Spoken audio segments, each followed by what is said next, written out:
Hindi ko mangutan na sa imong gikot ganina nga verse. Asa to? Daghan man to. Mateo 28, 19 ngadto sa 20. Ano pa pag Mateo? Lain na po ng Mateo lang, oy. Sino ba tayo?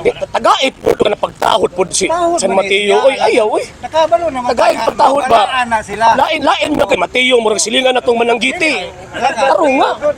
Mateo, good. Basta San Mateo? Okay. Ikaw. San Mateo? Mateo, San. Binuan lang yung delikado lang yung kayo na inyo. Basta kay balo naman mga saint man ni sila. Yun! At least kaila ba, di ba? Ni sila. At least nagkaila. Mga saint gini sila. Next. Sige, question. Ang akong pangutan na Mateo 28:19. Ako basahon niya usa. Pero imo ning gikot, dili ko magbase sa akong pangutana. Okay. Ngon siya. Ay na itong basahon sa kay para klaro ha. 19. Busa mangadto kamo sa tanang nasod og magabautismo kaila sa ngalan samahan sa anak og sa Espiritu Santo. Okay. Karon, ang ako pangutana dinhi. Kay kini suguman tumanon o dili? Naturalmente kay sugo man na sa Ginoo nga ilang agalon, sugo man na sa Ginoo nga ilang maestro, ilang master, ilang Ginoo, naturalmente ilahan ang gitawag og gituman. Mabitaw sa first century Christians kung natuang tawag ining pantayan pagsakto, ang pinakaunang ginahimo nila ang pagpamotismo. Kanya sumala pa sa usa sa mga karaan nga dokumento sa mga apostol kanang dedake, mamautismo sila sa ngalan sa Amahan, Anak ug Espiritu Santo. Okay. Balik ko na kung pangutana kay mura gilikay ni mang puta. Kahit sila gisugo man, gituman nila o wala? Answered. Answer. Mana? Okay. Okay. Mana? Okay man. Kaingon ka gituman, asa mabasa, gawa sa Mateo 28:19. Kaya ang pagtuman ani ingon ani man dapat ingon ani kanang aksog di apostol naa diha sa ilang pagpanangyaw naa di lagi gamit ang bautismo sa nga Amahan, Anak ug Espiritu Santo kung naa. Kung naay mabasa, basahay ko gawa sa Mateo 28:19. Napa ba na siya kaluha nga verse nga inana pagkasulti? Naa o wala? Ang ato ang gitawag og babasa sa balang kasulatan ang mga apostol na bautismo. Pero wala tay mabasa balang kasulatan ang gibungat sa mga apostol sa panahon nga sila na bautismo.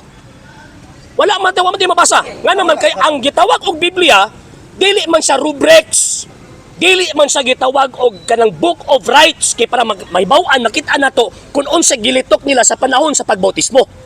So ang ato ang mabasa nga na bautismo sila og imposible nga ilang supakon si Kristo. Pag ingon ni Kristo nga bautismo sila sa ngalan sa Amahan, Anak ug Espiritu Santo. Kung ilang supakon na nagpasabot apil sila atong San Mateo kapitulo 7 verse 21 hangtod 23. Ang ako pangutana, nilikay na po ka sa pangutana, dili may naanang ako pangutana, ang ako pangutana yung ani, categorical ba? Kung ginigituman nila, makakita kang ebidensya sa ilang pagpanangyaw, kaya namatay sila, nakapanangyaw pa sila, kining aksob ni apostol, mo ni ang pagpanangyaw nila, makita kabag verse dire, nga pareha ani nga verse na o wala? Answered. Mo naman ako gitubag. Asa ba verse? Malagi ni problema lagi nato. Sa malagi ni problema lagi nato bang interesado kita mangutan at pwede ta interesado sa tubag. Di man Si paminaw sa gitubag na kagtarong. Sa Sa ako nang giingon, wa tay mabasa. wala di. Wala tay paminaw sa wala tay mabasa nga sa dihang ang mga apostol na bautismo naa sila gilitok. Wa tay mabasa ana. Kay ano man kay ang Biblia dili siya book of rights or book of tawag ini nga rubrics no. Ang gilatid sa balaang kasulatan ang mga apostol na bautismo. Pero wala gilitok kung unsa nilang gilitok sa panahon sa pagbautismo. Gets mo? Di ba? Oh, mao gyud na. Di jud ka makabasa sa Biblia.